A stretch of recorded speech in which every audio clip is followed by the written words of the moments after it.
Welcome everybody to another edition of WCW 2006 here in TEW9 as we're continuing on the road to Halloween Havoc. And we're starting off with Nitro live from the beautiful Nashville Auditorium in Nashville, Tennessee, in front of 12,652 people paid. So it's rolling as Ken Anderson music hits and the crowd hit, big pop as he comes down to the ring. He takes the microphone to timekeeper and says, "Cut the damn music." He says, "I got something off my chest last week. Last week was Bull," and he stopped himself. But, crowd finishes up. I should be standing here right now talking about how I won the damn match last week, how I just solidified myself as next in line for a shot at WCW World Heavyweight Championship. But no, instead I got standing here talking about how I got screwed because some guy who keeps acting like this is his show decided he needed another moment to shine. And I know I ain't the nicest guy. I ain't the most well-mannered. Hell, I tell people flat out, I'm an a-hole. But hey, Guerrero, you ain't an a-hole. You're just a bitch. Big pop. And you know what, Eddie? I don't think maybe AJ Styles had a point. Yeah, you got your called shot. Congrats. But let's be honest, Eddie, you ain't got what it takes it anymore. You think you're going to Watson a match against Monty Brown or just Mesias and walk out as champion? Let me spell it out for you. You would need a called shot and a prayer to Jesus himself to walk out of that match alive. Thank you. Viva Guerrero! And, out comes Eddie, and he says, Holmes, I should be mad right now. I should be pissed off. Right? You just make me laugh, S.A. Because I was on ring with you a few weeks back, I thought maybe you had something. Yeah, Goldberg got involved. Yeah, it wasn't clean. But looking, you thought, damn, maybe this punk has got something after all. But now I see what you are. Just another punk. Just another guy who doesn't respect the name Guerrero. Who doesn't understand the right side and the greatest wrestler on this plate. And it's just talk. Keep rolling. It's the truth. Eddie looks one thing straight. Even though like me is going to say you're actually done something amazing in your career. But questioning you, what have you done lately? Yeah, you climbed a ladder when they called shot. Let's talk about the facts. You won a world title, then you lost every other shot you've had at it. Every single time, let's forget you've made losing some up-and-comer at a damn Starrcade tradition. Boo. You can talk about Guerrero family values you want, but the reality is you're just another guy who speaks great, and I'm not. Because I'm just not anybody. I'm Ken Anderson. I'm here to give you a reality check. And boom, here comes the big old fight. And there's a big old brawl in the middle of the ring. And, Eddie Anderson has to get initial upper hand, but it comes back with a big drop kick. And, Eddie is already back up. And there's a big old brawl. Eddie Anderson has a big clothesline. And, officials slide in, trying to keep them separated. But, yeah, these two are not liking each other at all. Anderson's promo gets a 96. Eddie coming out and cutting his own promo gets an 80. Back and forth gets a 92. And then Fight gets an 89. Good stuff. And of course, overall, we get a 94, which gets a hot start to the show as we're now hot and rising. Good stuff. Then we have our opening match of the evening as Gail Kim and ODB team up to fake out on Captivation. And back and forth match, but this time around, Gail Kim and ODB get the win. When Gail Kim is able to take Lexi James with the defeat and pick up pinfall win here on Nitro. Wrestling rating of 64, crowd rating of 52, segment rating overall 73, crowd still hot. ODB gets a 61, Kim gets a 676, Lexi James gets a 58, and Dr. Dawkins gets a 62. Then, as you shouldn't be shocked about, the beatdown is on afterwards as Penny Grable comes in, to continue the beatdown. And then coming down from the ring is Malia Hosaka coming down to the ring, as the announcers, put over, as a veteran of the business and one of the most respected trainers in American Wrestling Queens. And she runs down, basically, as even odds, so Captivation back up. So Captivation doing another beating, it's a 58, and Osaka arriving at a 64. Overall, this gets a 62. Then we move forward.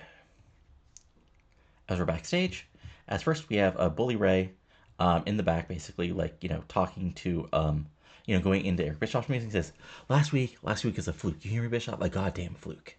Now, I don't know what kind of games you're playing around here, but I'm going to sit back and pretend like Jeff Jarrett beating me was anything but a goddamn mistake. We both know I should have won the match. We both know I had that match in the bag, and then that jackass got lucky. And Bischoff's like, and what do you want me to do about it? Rewind time? Or is it from the record books? What I want is Jeff Jarrett in that ring tonight so I can show everybody in the dang company who the real king of the mountain is. I want to show crystal clear that I run this place. And before Bischoff can say anything, in comes America's Most Wanted. And they don't even noticeably raise there and say, Eric, we had to waste your time last week, at Fall Brawl, we had our chance to get the tag titles back, and we lost. It happens. We're past it. And then James Leppan says, we ain't past what we heard running through the locker room after the show. We heard some punk-ass team going on about how they were beating everybody, how there was a single team set up to them. And then Cher says, that's funny, because outside checked, we're still here. So if Chosen want to run their mouth, then we're happy to shut. And Bully Ray steps in and says, "Oh, look, I'm sorry, I missed this part where anybody gives a damn what you have to say. In case you didn't hear, I'm in the middle of getting a rematch with Jarrett. So I want you to take your washed up, irrelevant asses out here before I do you both a favor, put you out the pasture for good." And Storm and says, "I tell you shut your mouth, but I'm going to cover you all that." And I said, "We heard you crying about your LeBron shirt, but you went through a long looks for a fight tonight." And someone's like, "Why do you be a real man? Put your money where your mouth is. You want to prove you're king of the mountain. It's about doing in the ring." And Bischoff is like, "All right, enough. Since all three clearly want to fight somebody tonight, it's my job to keep the show rolling without unnecessary chaos backstage. I'm going to reveal something for you. Tonight's going to be a 6-man tag match. Jeff Jarrett is going to team up with the America's Most Wanted and Bully Ray. You're going to team up with those same guys running their mouth about Chosen." And Harris is like, "Sounds good to us." And Bully Ray's like, "You gotta be kidding me. You're thinking those two? Those pretty boy nobodies?" And Bischoff's like, "You wanted to fight." And Bully Ray's like, "Fine. You want to put Jarrett to ass in dirt tonight? I want my damn rematch. I want to take those two idiots to war with me. They better not screw it up." So the Bully Ray complaining part gets an 88, AMW complaining gets 76, and then Bischoff making the match gets a 75. Overall of 84.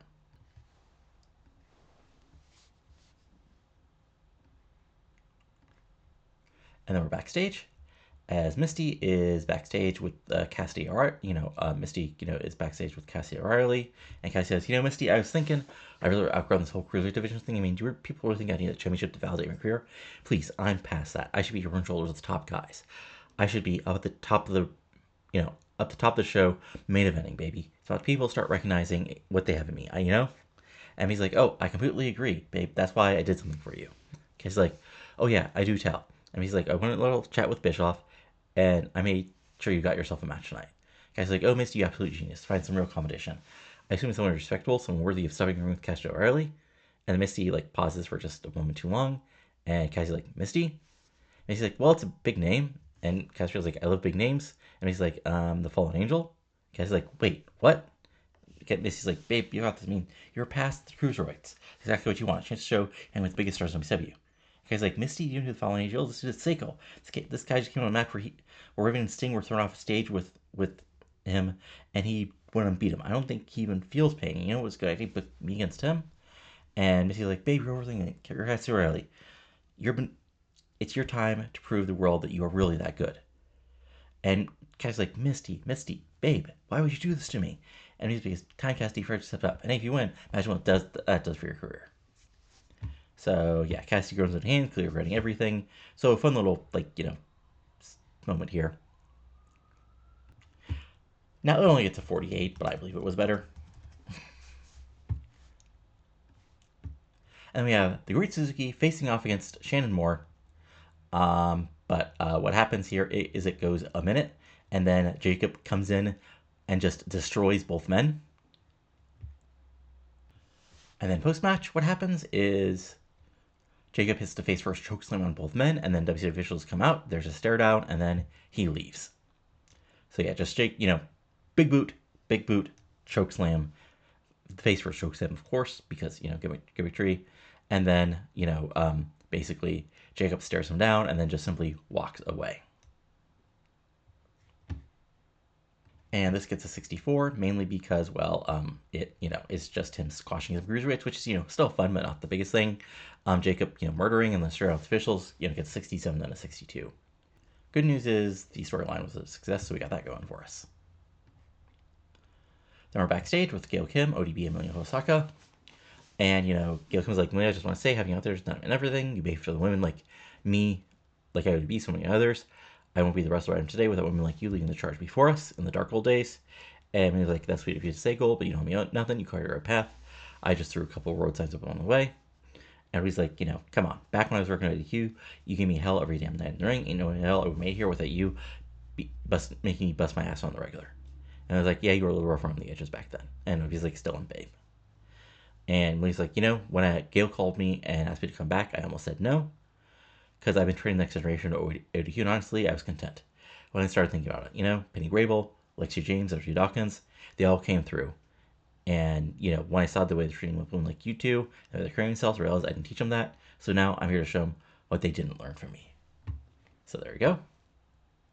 58, not bad. And then Bully Ray is backstage with The Chosen. And, and Divine, Timmy John Divine says, I'll look at it as the self-proclaimed king of hardcore. You're coming here to drag us down with your barbaric hardcore nonsense. And Balor's like, first of all, shut up. Second of all, I don't like either of you. And I sure as hell don't trust you. But we're teaming up tonight. So let's get one thing straight. Next, like, oh, let me go straight. You're going to tell us how you're in charge, that we should step back and just like big bad bully Ray handle everything. We're chosen. We're the future of this business.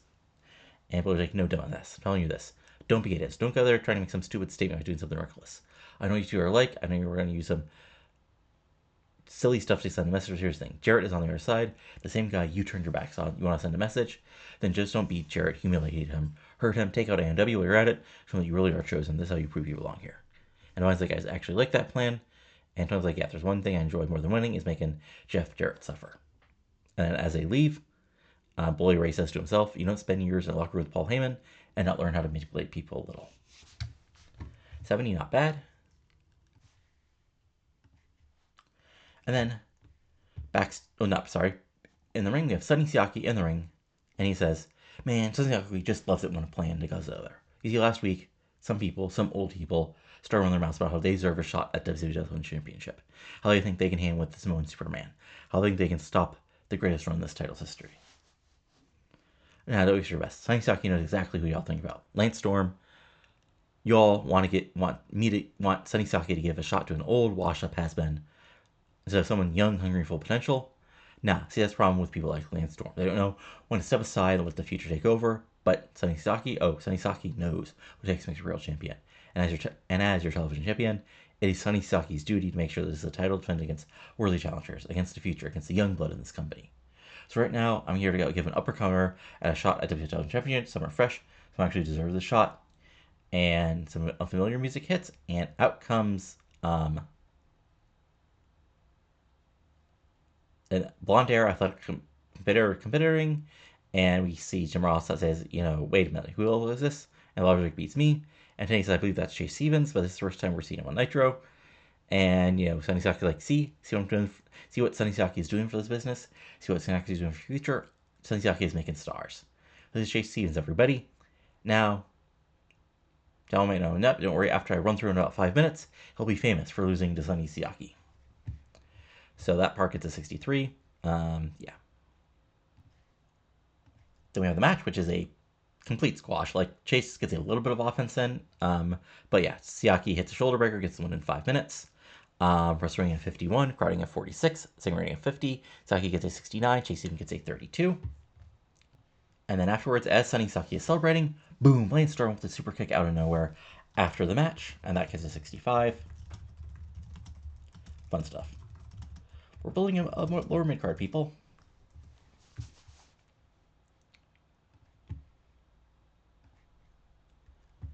And then we're backstage, as Xavier Creed is backstage, nodding to himself, and then blocking the path is Jamie Noble and Ray Gordy, the Southern Syndicate. And Xavier Creed, let me guess, you two are in here for autographs. And Noble's like, relax, kid, we ain't here for a beatdown yet. And Xavier's like, you sure about that? Because I know how you operate. You show up, talk a bunch of noise, and next thing I know, I got two jackasses trying to jump me. And I was like, nah. You see, your thing too small. I got no interest in that title anymore. Been there, done that. But you see, I've been training something real special. So I'm building to the meanest, nastiest, most vicious pit bull this division has ever seen. You see, I'm here to challenge you, Creed. I'm here to tell how that he is. And he's pointing to Rick Gordy. And sooner or later, he's taking that title off your hands. And you're like, oh, I get it. Let me guess. You think you're the next big thing, huh? And we're like, you got lucky at Fall Brawl. That's all it was. I damn your beat Sean last week, guy who is 10 times the athlete you are. And if you think you're some big trick because you got the win at the pay-per-view, please, you wouldn't last 5 minutes with me. And Xavier's like, cool, then win some damn matches. And Noel's like, all right, you want to play it that way? But you have to leave. You are to live your own better time. And as they leave, Xavier says, damn, I must be doing something right if I got people come for me this quick. 68, not bad. Mostly out by Noble, honestly, but, that's how you do this. And then we have Eric Bischoff basically catching out a backstage of the parking lot, where we see standing in the shadows next to a large production truck is Jakub, as, Bischoff slowly approaches, walking cautiously toward him, and, Bischoff's like, you're hard man to track down, Jakub. And Jakub just says, I know. And Bischoff's like, look, I know what you did out there earlier tonight and last week, and at Fall Brawl. Hell, I know what you've been doing your entire career. And I want you to know, I see it, I understand it, I get exactly what you are. I'm scared to referee or a bunch of guys in stripes trying to get your way. I know men like you. I know it drives you. You're not some brute like Goldberg. You don't rage. You don't bark. You calculate. You choose. You dissect. And that is what makes you dangerous. So let's cut all this. What do you want? And Jacob's like, I want them all to see. See what? The truth, the reality, the inevitable. People live in illusions. They think they're untouchable. They think they're safe, that their victories matter, their victories mean something, but none of them see the truth. None of them understand this all ends the same way.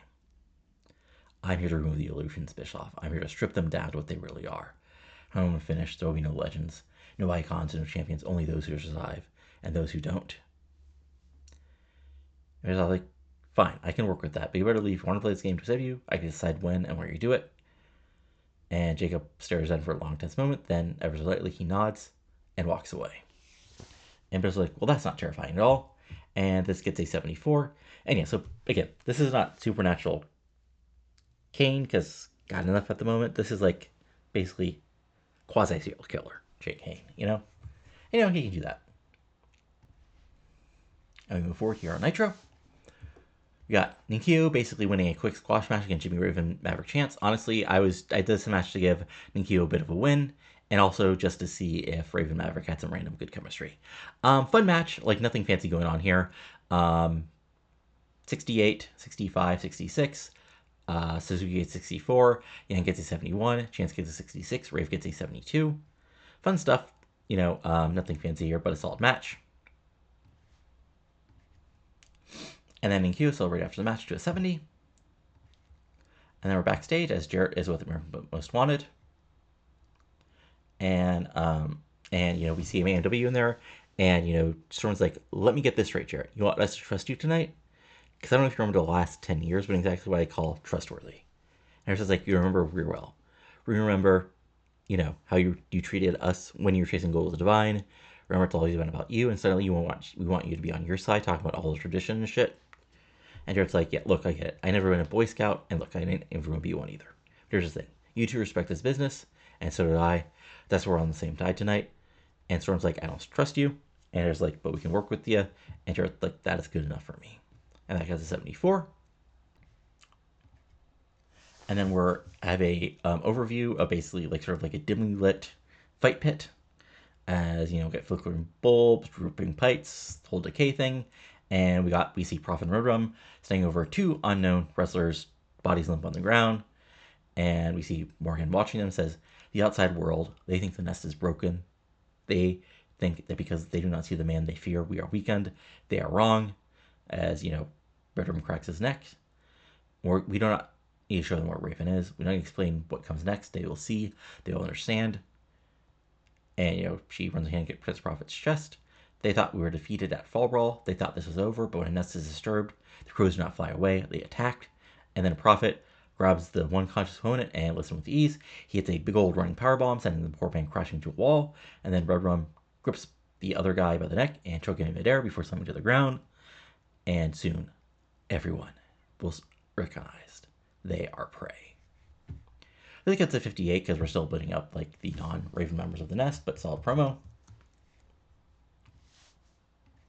Then we have Fallen Angel versus Cassidy O'Reilly. Unfortunately, okay, so I risked a gamble creative finish on this match. Let's just say we tried a wacky like finishing sequence and it got a little out of whack, but still, Fallen Angel gets the win here. Like nothing fancy, steal the show. Solid, Fallen Angel is great. Cassidy's not bad, but eventually Fallen Angel is why he's like a main eventer and Cassidy O'Reilly's not. Nails it with the Angel Wings in about 11 minutes. Wrestling rating of 75, crowd rating of 72, same rating of 75. Fallen Angel gets a 90, Cassidy O'Reilly gets a 61, and solid stuff here. And Fallen Angel kneels, which gets a 75. And then we're backstage as Truth is, cutting a promo to the camera. He says, yeah, I lost to Bully Ray. It sucked. I still think I got some water by my ears, but I'm going to let that keep me down. I got time for that because this whole damn year, it's been one fight or another. The next Bully Ray isn't taking a lot of time. Now I got to move on. And then wham, a big old boot out of nowhere. The camera shakes as Truth's body goes backwards. And then we see the camera turning as Titus Tonko stands up. As he stares down Fallen Truth and says, move on. You don't move on killings, you get put down. And then he walks away. So yeah, Truth's promo gets 79, Tom Godwin never gets 71, 77 overall, and there's a new feud for you. We have a Revolution recap focusing on Booker T and Sharmell reuniting. And we have our main event. Back and forth match. Wow, a lot better than I expected, actually. Basically, we get a wild finish as things break down. Bully Ray takes out Jarrett on the outside with a big sort of Bully Ray bomb on the outside. And then back in the ring, low blow by Divine, tags in Tank Tolan, who's able to hit a quick finisher on Harris, putting his foot on the ropes to get the pinfall victory here on Nitro. So, wrestling rating of 81, crowd rating of 78, overall rating of 85. Jarrett gets a 90, Harris gets a 73, Storm gets an 81, Divine gets a 65, Tolan gets an 86, Bully Ray gets an 89. Good stuff. And so, yeah. And that means the show gets an overall rating of 84. Okay, oof. I mean, not our best show, honestly. We didn't have that one other killer angle. We had a good opening and we had a good closing, but nothing really in the middle. So yeah, that's reasonable. 1 million. Score rating Canada, New Zealand, Media Scrum, and let's see what Raw did. Oh, whoops, I forgot to. Well, I'll change that afterwards.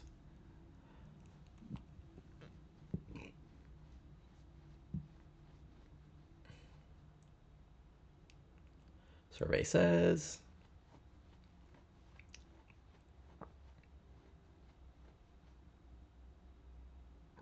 Gotta love some loading here.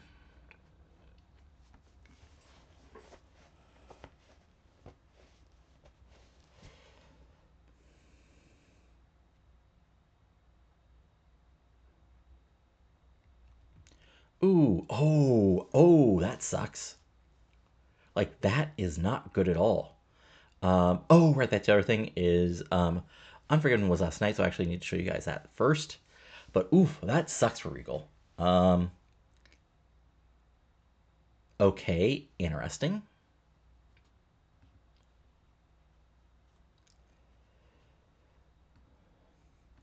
I'm gonna be honest, I might have to go back and change that back because I don't think that makes sense with what we're doing. And if we're at an argument with bad idea, buddy. Anyway, so yeah, first let's go to WE. So yeah, they had Unforgiven, which of the matches that really matter, we had Robbie Didi defeating Shark Boy in a 65, sure. We had Amber James defeating Chantel Fierce. We had CM Punk, Juvie Juice, and David Flair defeating Viscera, CMN, and Maven in a 78. We had Devon DeBoy defeat Adam Jacobs in a 76. We had Teddy Hart debuting defeating Ricky M in a 77. Mark Henry defeating Test by DQ in a match for the IC title, which got a 77. Street Silver defeating the sort of random feat of Steven Rich and Gladiator to retain the tag titles in an 80. And then we had Batista defeat Edge in a SummerSlam rematch. And Jericho retain the world title over Vampiro, Regal, and JBL to retain the WF title in a 99. Little known about this is Orton got caught with pain, got sent home. So in canon, I'm saying Vampiro replaced him in the 4-way. And then on Raw, we had Carnival defeat Chucky T in a 74. We had Randy Orton defeat Joey Matthews. We had Juvie Juice, Vampiro, and Chris Jericho defeat Devon DeBoy, Carly, and JT Daz. We had JBL defeat Test. We had Edge defeat Teddy Hart in 84. And we had Veronica Vane defeat Molly Holly by DQ in a match that was for the women's title. So I'm guessing Molly Holly turned face in this. And Regal Batista defeated CM Punk and Gladiator, where basically Regal broke his knee. That's unfortunate for him. But yeah, that's where we are for the moment, so I'll be back in just a moment with Revolution. And welcome everybody to Revolution, live from the Don Haskins Center in beautiful El Paso, Texas, and we're starting right away with the women's tag title match. And that's gets a 78, really good match, as all that Alyssa Alexander and Angel Foxx win the tag titles, defeating WCW and Molly Mayhem. The finish is basically Molly Mayhem is going for a big gut wrench. Angel Foxx gets out of it, hits the Angel Snap, and just as she's going about to go for the pin, in comes We've Busick. But Alexander hits her with a big missile dropkick, picks her up, Kudo Driver, 1, 2, 3, and your winners and new Women's World Tag Team Champions are Alyssa Alexander and Angel Foxx, wrestling rating of 70, crowd rating of 60, overall rating of 78. Angel gets a 78, Alexander gets a 67, Mayhem gets a 62, and Busick gets a 72. And, Babyface to celebrate its title, so that gets a 69, and we move forward here on Revolution. As in the backstage, we have Paul Heyman and Rob Van Dam, and we have, Paul Heyman saying, "Ladies and gentlemen, my name is Paul Heyman, and tonight is the night that the wrestling world remembers the night that Rob Van Dam gets revenge. Tonight is the night that Judas Mesias pays the price for interfering with us and be the greatest come back in professional wrestling history." Because make one thing perfectly clear, Rob Van Dam is just another name on the roster. He's not another former world champion. He is the greatest professional wrestler on planet Earth. And RV says, damn right. He's the best high flyer in the business, the most innovative competitor of the last 20 years, the most must-see, the most talked about, and the most talented athlete in all of wrestling. And Paul says, "Rob, you and I both know what happened at the beach should have never happened. You should have walked in that match with him goal winning. Instead, you had to deal with the drained sadistic, the Dawn freak known as Judas Mesias." And Van Dam says, I get it. The man's creepy as hell with the torture, the whole walking nightmare thing. Let's be real, Paul. Mesias does is that Rob Van Dam doesn't scare easily. That's right. I mean, come on, bro. I've been through everything. I've thrown off ladders, put through tables, set on fire, cracked and scolded chairs. Hell, man, I made it in career in ECW by getting up after every single one of those things. Seeing some reject from a horror movie is going to slow me down, please. I mean, I'm still Mr. Wednesday Night. I'm still all up in show. And Mesias tonight, he's just another guy who gets ass kicked by me. And then Amos Hudson says, "And Judas Mesias, let me more carefully, because what you did at Best Beach was not just attacked on Rob Van Dam. No, you rode the wrestling world watching his greatest performer ascend back to the top of the mountain. You rode the fan seeing the greatest damn wrestler ever reclaim his throne tonight. You pay for that. You summon man. Remember, the man doesn't break. A man doesn't fold under pressure. A man despite every single attempt to keep him down, always gets that back up. And when you step in that ring, Judas, you're on the hard way. Rob Van Dam is the best damn thing going in this business today." And then Van Dam steps in and says, "And just we're all clear what's about to happen. When the dust settles, when the smoke clears, when Mesias laid flat on his back, strapped to lights, everything's going to remember my name. Rob Van Dam." Decent promo, 79. And then we cut backstage where basically Chavo is like, we hear him talking backstage personnel. And, as Cash walks by, we hear him, chuckle a little. And, Cash basically, walks over and says, what are you laughing at? And, Cash is like, "See, I think it, and Cash is like, "Not everything's about you." And Cash is like, "I think it is. I think you're standing laughing. You think it's funny that I was this damn close to being AJ Styles last week and getting one step closer to a world title shot? Let me be real, man. The only reason you're even staying in this company is because your last name. You're not here because you earned it, Chavo. You're here because Eddie Guerrero is your uncle." Chavo's like, "You want to say that again?" And Cash is like, "I said the only reason you're here is because of your family name." And Chavo's like, "Funny thing, Cash, really do that maybe next week? I should really see who belongs here." And Cash is like, "Yeah, maybe we should." So there we go. Bit of a feud setup as this gets a 57. And then we have a four-way match, as basically this is a unofficial number one contenders match for the U.S. title. It's got Rey Mysterio Jr., Austin Aries, Matt Hardy, and Rey Leppan back and forth match. And it really looks like Rey Mysterio Jr. is going to win the match as he gets Leppan out of the ring. And he's able to absolutely, Hardy goes for a twist of fate. Hardy reverses it, hits a 619, hits a West Coast pop. But just as it looks like Rey's going to get the win, Aries pulls him out of the ring and throws him into the barricade. But Rey basically cuts him off before he's able to get in. Matt gets up, gets nailed by the big finisher by Leppan, and Rey Leppan gets the big one here on Revolution. In about 10 minutes, match gets wrestling rating of 80, crowd rating of 70, overall rating of 86. Jesus. Rey gets a 95, Aries gets a 59, Leppan gets an 88, and Matt Hardy gets a 78. And post-match, Leppan celebrates, makes title belt motions, and has a stare down with Seidel, which gets a 72. And then we're cut backstage as Amy Wilber is with the Thrillers, who are actually doing an actual interview instead of just hanging out, back in their locker room for once. And, she asks about the six-man tag match, and, Chuck says, "Amy, let's get one thing straight from the top here. We don't need strategy when you're this good, when you've dominated this long. Strategy is just a word people use when they're outmatched. When they're trying to level the playing field, but guess what? The playing field ain't level. Tonight's about sending a message to every single guy in the locker room who thinks they're going to step up and take our spots. Revolution is our show, and if you come at us, you do it at your own risk." And, then Weber asks, your opponents are a former world champion, Olympic gold medalist. And O'Hara says, "Amy, let's break this down real simple. You said former champions. Let's talk facts for a second. Chuck Palumbo, former world champion. Me, former world champion. So yeah, Kanyon, former world champion. Kurt Angle, Olympic gold medalist. And for being nice, let's say that makes us even though we know it doesn't. That means the linchpin, the deciding factor, the tiebreaker comes on either Mark Jindrak or Tony Santarelli. And let's be real, Amy, that's not close at all." And Mark steps in and says, "Yeah, that's where they really screw up, because I don't know if they've been paying attention. I'm the same guy I was 3 years ago. I'm not some kid with potential. I'm bigger, I'm faster, I'm stronger. I'm sure it's not Tony Santarelli. I'm a tag team champion with Sean here. I'm part of the best stable in professional wrestling, the Thrillers. Tony, I've really been watching the past few months. I really do. Because you're walking something way bigger than you. And I know this over, you'll understand exactly what this means. And, Amy has basically, even Santarelli has no chance.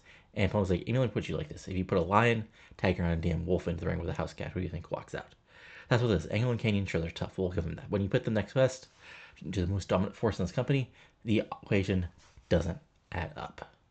Because once we're done tonight, the rest of the roster will understand exactly when you step with the Thrillers. And then Jindrak says it's going to be a long night for somebody, but it ain't going to be us. So solid promo. I mean, get 73 because I actually rated Jindrak here. You know, not the end of the world, but just wanted to build things up, but fun stuff here.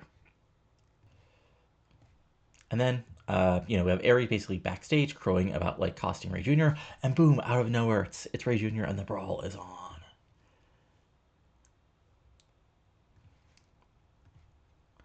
Then we have Terra Charisma in the ring as local talent, and then some interesting music hits. I don't go the debuting Kiana Chaos, aka Amazing Kong. Kiana Chaos defeats her in 2 minutes with the back fist. WrestleMania 34, crowding with 29, segment of 33. Kiana gets a 52, local wrestler gets a 16, and she finally debuts off the developmental roster, and there you go. Because I actually have a plan for her now. And then post-match, she destroys her again to a 41.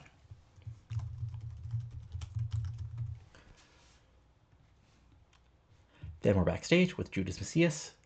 Basically in like the dark saluted area deep in the backstage corridors. Got shadows going against the walls, and then Judas Mesias is in his trench coat. He says, "The darkness, it never leaves me. It courses through my vein.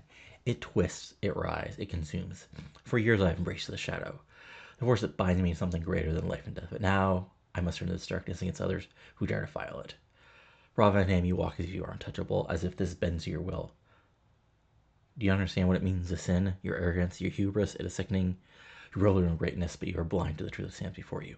At Bash at the Beach, I took what was precious to you. I shouted your illusions of redemption, and yet you still stand RFD. You still walk these halls with the same defiant great movement that you will rise, that you will overcome. Tonight is not a comeback story, it's not a tale of personal dance. No, tonight is a night of reckoning. You do not understand, Rob. What you face before you really taste what I'm capable. Tonight you will face true suffering. Tonight the darkness claims you." So there you go. Big old spooky Judas Mesias promo. Gets 75. And then we're, okay, that's unfortunate. Angle idea was a failure, not the end of the world. Basically we have Helms Kidman in Teddy Long's office.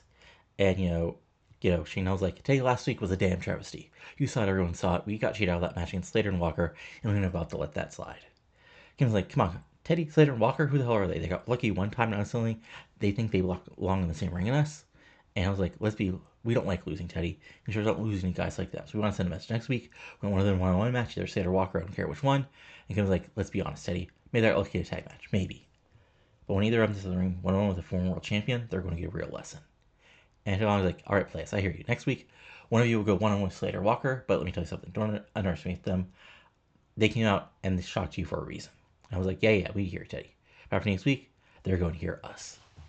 Pretty simple, nothing fancier, just setting up a match for next week. Let's get to 63. And then we have a big old promo here. As we have Celine Cartier, music hitting, and she's coming down to the ring. And she says, "I do not think we've been properly introduced. My name's Celine Cartier. I'm the WCW Women's World Champion, but I'm not the same woman I used to be. I used to be the Fireblood Quebecois, the plucky never decided to get better, who fought, kept coming out short. I used to be the one who the fans cheered for, who they believed in, but I realized belief doesn't win championships. No, I became the WCW Women's Champion again when I finally stopped caring what people think, when I stopped letting other people's define me. I reoriented myself, I put myself first, and guess what? I finally started winning. And now at Halloween Havoc, Jordan Lawler gets her big opportunity, the so-called evolution of revolution. Joni, you can call yourself whatever you want. You can say you evolved, that you're bigger, stronger, better. Let me tell you something, Halloween Havoc, the only thing I'll tell you is Slis Leve." And then Joni Lawler's music hits, and she comes down the ring and says, "That's real cute, Celine. You want to sit here and talk about how much you've changed, about how you've changed yourself, how you finally put yourself first? That's fine. I don't care. I really don't. Because you're thinking, Celine, I have faced off before, and everything every single time, it's ended the same damn way. And at Havoc, no matter what new attitude you have, no matter how many turnbuckles you expose, no matter how many times you swing that title belt at my head, it's going to end the same damn way. So have your fun, Sleek. Keep talking. Keep believing you're on some higher plane. Because when the time comes, I'm going to drop your ass right back to earth. And then, Celine looks like she's about to respond, but boom, forearm to the face. And then, Celine goes after her, but Joni bounces off the ropes, big clothesline. But Joni ducks, big boot. And then she goes for the powerbomb, but Cartier blocks it. And then, big old brawl. And then here come the referees and noisy officials to break them apart. And we got a big old brawl, fighting back and forth as they're held back from each other. 69, not bad. Celine's promo got a 58. Jodi's promo got a 69. Brawl got a 78. She rolled badly on one of the promos, but still not bad. And then when we come back from commercial, we get a sit-down interview with Monty Brown. As, basically, with Tony Schiavone. And, Monty, thanks him, Tony thanks him for sitting down today. And Monty's like, Schiavone, you already know what time it is. You already know who I am. But just in case anybody out there forgot, I am Monty Brown. I'm the baddest man on the planet. Unfortunately, I'm here reigning, defending WCW World Heavyweight Champion. And Tony's like, we're a few weeks from Halloween Havoc. When your challenge will be AJ Styles, Rob Van Dam, or Judas Mesias. What are your thoughts on your opponents? And I was like, Tony, that's real funny. Because I've been sitting back watching these men fight and scratch and claw. And all I hear about is that who's going to stop Monty Brown? Who's going to take it from the alpha male? Well, let me tell you something. Nobody. Does anybody really think any of these men can stop the alpha ascendancy? Does anybody really believe that Judas Mesias, AJ Styles, or Rob Van Dam have what it takes to walk in my Serengeti and survive? Let's break this down real simple. Schiavone, Judas Mesias, been there, done that. Wrecked that fool in the Sansei death match. What more do I got to prove against that creepy little horror movie reject? What's he going to do? Try to bleed on me? Try to drive me some dark abyss? Please, the only thing whenever Judas Mesias is another bounce. Then we got AJ Styles, the phenomenal one. And who already thought was untouchable. When he held this title ran around acting like he was the face of WCW. And what happened? Tony, remind the people. Tony doesn't say nothing. What happened was Monty Brown walked in and took the title right off his waist. He thought he was untouchable, and I touched him. He thought it was phenomenal, and I made him look ordinary. Think anybody's changed since then? Think AJ was suddenly ready to go through me? Hell no. And that was Rob Van Dam. Now don't get me wrong. I got no personal to Rob. He's cool. He's laid back. He's been to the top before. Let me something crystal clear to you, Schiavone. If you throw a chair at my head, I'm not going to hold it for you. I'm going to hit you in the damn head with it, fool. That's between me and everybody else. I don't play games. I don't need to throw chairs. I don't need to fly through the air. I don't need to hide in the shadows. What I do is walk in the ring, beat people down, and leave this with this title over my shoulder. Simple as that. And then, oops. I just realized I put Santarelli as the pro. God damn it. That probably explains why this rated so badly. Oh my god, I'm a moron. Okay, well, that should be Tony Schiavone, not Santarelli. I just looked at that screen for a second. Anyway, Schiavone, not Santarelli, asked, you've been champion for a couple months now, and people say the competition is closer. What do you say to that? And Monty Brown like, oh, you kill me, Tony. Really do. Competition, I welcome it. Bring it on. Let me remind everybody in the back. This ain't their story. This ain't their journey. This is my Serengeti. This is the Monty Brown era. This is the Alpha Ascendancy. And it doesn't end until I say so. So let these boys fight. Let them throw around trying to earn a shot. Because when it's all said and done, it doesn't matter. Never does. Because Alpha Male, the King of Serengeti, the WCW World Heavyweight Champion, he's always waiting with a pounce. This gets a 71 because I put Santarelli here. Probably should have been an 81. Yeah. It's unfortunate, but, shit happens. That sucks. Probably was going to be probably a solid 83 or 84, unfortunately. Then we have our 6-man tag. Ooh, Ken gets a bicep strain, but back and forth match. Basically, the thing is, as was set up, we get our Santarelli and Jindrak in the end as we get everybody brawling.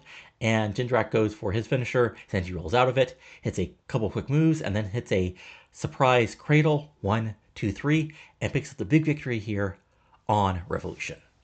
So, yes, this wrestling rating of 80, crowd rating of 80, second rating of 79, Kenny got a bicep strain, Jindrak gets an 81, O'Hare gets a 78, Plumbo gets an 86, Kenny gets an 83, Angle gets a 97, because of course he does, Anderson really gets a 54, got a good creative finish. Yeah. Post-match, the babyfaces celebrate to a 71. And then we're backstage. We're basically, Alexander and Foxx are celebrating backstage with the titles. Socials can come in, congratulate them, but then ask, when they're ready to give them a shot. Alexander and Foxx are about to agree when European Disunion come in and you basically, say what you expect. They just lost the titles. They deserve their rematch. And Foxx and Alexander got damn lucky. And who the hell does social scene think they are? And then cue Ali Danger and Alexa Blake coming and saying social scene are running away from them. And if anything, once they destroy social scene, they deserve a shot at the titles. And Shane Long comes in frustrated and says, basically next week, European Disunion will get the rematch at Halloween Havoc, but it'll be a triple threat against the winners of Blade and Danger versus Social Scene next week. All this fun stuff gets a 60. Specifically, Alexander Foxx Social Scene gets a 59, European Disunion gets a 56, Danger Blade getting a 54, and Teddy Long gets a 52. And then we're basically see like sort of like what's what I'm looking for here. A black screen, and then slow fading reveals like a dreamlike visual, a single candle in the darkness, illuminating face of Keenan Sharpe. And Sharpe says, "They say that when one door closes, another opens. They say that failure is nothing but a lesson, a step forward, a taste of faith. Charmel, you have fallen off the path. But that is okay. It's not the first time a follower has stumbled. It will not be the last, but you'll walk the path again. You will. As far as Booker goes, Booker believes he won a victory last week. He believes that this battle is over. What Booker does not understand is that this is only bidding. He'll understand soon enough. Because it's not about wins, it's not about losses, it's about awakening. And in time, Booker will come to understand the truth. He will walk the path." 74, solid promo. As this feud continues. Then we get a Nitro recap, focusing on, of course, Billy Ray and Jeff Jarrett. And then we got our main event. Oof. Did I forget? Oh, because that was in the last game. Okay. That's unfortunate. I might remove that, but also that's unfortunate. Yeah, that sucks, because I did it as a wild brawl, because Van Dam was like an 85 and Mesias like a 70. So shit. Well, that's unfortunate. I don't think it killed the show, but might have hurt the show a bit. Anyway, so what the finish is basically Mesias is stalking after late in the match we get Mesias stalking Heyman. That allows Rob Van Dam to come from behind, regain the advantage. Heyman then distracts the ref as he sets him up for the Van Daminator, but out of nowhere, in comes Don Fry, turns RVD around, KO punch, knocks him down, and as Mesias picks him up, crucifix powerbomb, 1, 2, 3, and your winner. And moving on to the match against AJ Styles next week is Judas Mesias, wrestling rating of 66, crowd rating of 81, segment rating of 76. Van Dam gets 68, Mesias gets 64 because of the, because of the bad roll here, which is unfortunate. And then the show ends with AJ Styles coming down, and we have a big old stare down as the announcer is put over. There's going to be AJ Styles versus Judas Mesias next week for a chance to face off against Monty Brown at Revolution. And then because I realized we were in El Paso, we have a fun little post-show match as basically, Eddie Guerrero, favorite son of El Paso, teams Kidman and Helms versus AJ, Poland, and Evans. So, a great match. Actually, only gets 63 because it's post-show, but, Evans gets a 91, Saul gets a 93, Eddie gets a 95, Kim gets a 90. And then Eddie cuts a big old promo to end the show, and that's it. Just something fun I thought when I realized we were in El Paso. But overall, the show itself gets a 77. Okay. That's unfortunate. Yeah. I mean, the problem was we only had that, one really good match. And, the Heyman RV, I was hoping either the Heyman RVD or the Monty Brown promos would help things out, and honestly, the main event. But, shit happens. What can you do? Yeah, I know. 4 days. Okay, so he just basically, purred it a little bit. Yay, we made money. Yay, we made money, and we improved in Canada.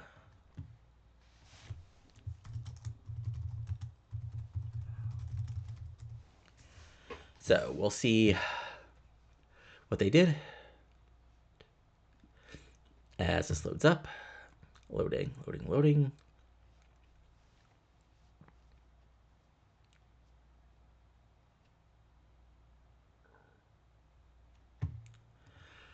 Yeah, I know. Look, guys, I know, okay?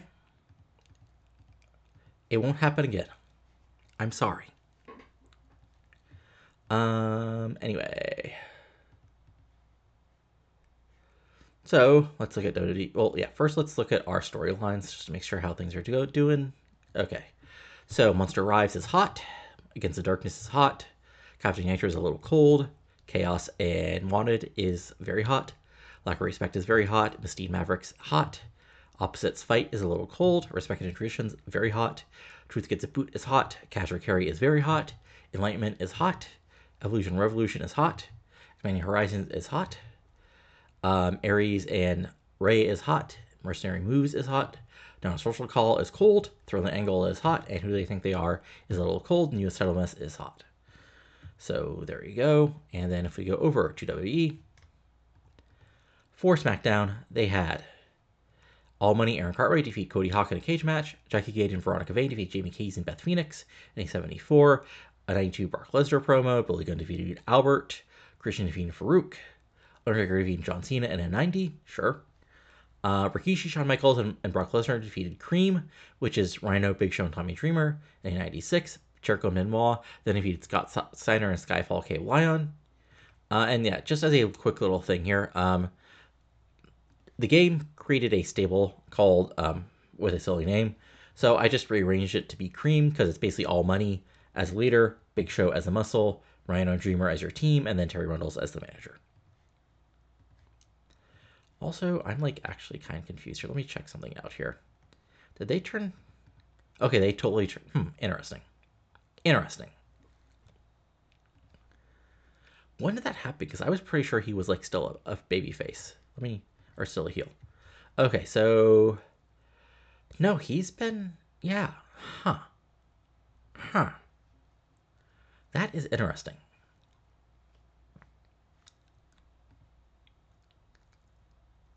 I guess they just sort of like returned, like, yeah, they just pretended because we just went away from the X. Anyway, sorry, I'm just interested. Anyway, HWA. Let's see here. Matt Striker is still your HWA champion. Thrasher is still your TV champion. Mustafa Ali is still here at like 16 years old. Nick Mitchell, sure. Then we go to OVW. Take No Prisoners. Miss Naturals, still your OVW Divas champion. Corey Castle defeat John Moxley in a match. Danny Cruisers, still your OVW champion. And Disciples are still your OVW tag champions. If we go to NWA Wildside, check that out. TV, we had Paul Burchill defeat Tony Jones by DQ. Matt Morgan, John Phoenix, and Hot Stuff Arenas defeated Raleigh Duarte, Hoyt, and Burke. Not really anybody really ready yet. And Sonny Siaki defeat Lazarus. That was a 49 and 68 for them. Weekly House Show, we had Paul Burchill defeat Sanjay Dutt. We had TJ Perkins defeat Raleigh Duarte. And we had Morgan, Danielson, and Sexton defeat Hoyt, Warnix, and Major. And we had John Phoenix defeat Hot Stuff Arenas and Elijah Burke. So there you go. Then we look at American Wrestling Queens. They had Ladies Night, which had main by Michelle McCool defeated May Sakura. Horse Bros retaining the IPG title. Then their weekly show had Madison Clare defeat Sarah Del Rey. Had Mendoza, McCool, and Kong defeat Lane, Sakura, and Taylor. And then we had Meekers and Perez defeat Josie and Blanchard to retain the AW tag titles. So there you go. That's the Dev Fed. And then if we look at the rest of the wrestling world, if I can figure that out, come on. There we go. News. Yeah, there we go. If we go back last week, all right, all right, so LW, which I showed you guys. So yeah, next big thing is Impact. Had Carson and Al Snow defeat Jerry Lynn and Lex Luger in a cage match. Perry Saturn won a 4-way. Hulk Hogan would beat Pat Buck again. Buff Bagwell defeated Roadkill. Fun stuff. Let's see here. APW had a big show. Main event by Bison Smith defeating Morgan, Modest, and Xarian. New Japan had a big show. So it had Gator defeating Grand Nanawa. Nakanishi defeating Timon Honda. Liger defeating Jado. Sasaki defeating Suzuki. Hirase and Tanahashi defeated Nash and Shono. Sakuraba defeated Kanemoto. And Tengoji defeated Bat to retain the tag titles.